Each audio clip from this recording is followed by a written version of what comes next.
basic mag-change oil tayo ng Rossi Gala Sporty. Yan. Tanggalin muna natin yung kanyang drain plug. Yan. Dito sa my left side. Yan o. Yung oil niya talagang maitim na. And then, syempre, dito sa kanyang oil strainer sa my right side. Yan. Yun o. Huwag kalimutan yung kanyang strainer na yan kasi napakahalaga na malinis yan. Ayan. So, tanggalin natin yung kanyang dipstick. Yan. Tapos, bugahan natin ng air compressor.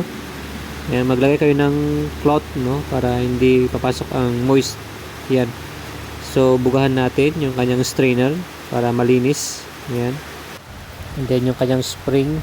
Ayan. At yung ating cap. Ayan, lagay na natin yung spring strainer niya. And then lagay na natin. Ayan o. So higpitan natin ng tamang higpit lang. Ayan. And then yung next yung kanyang drain plug. Ayan.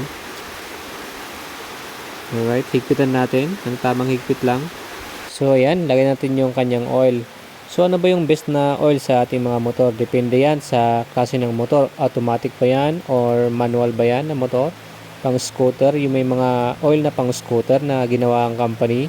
At mahalaga din kung gusto mong sundin yung kanyang viscosity na ilagay ng company, yung sticker na nakikita natin na kung 10W40, 10W30, depende yan sa iyo at sa mechanic na mag-suggest ng best na oils para sa iyong motor. So yun lang, okay na, alright?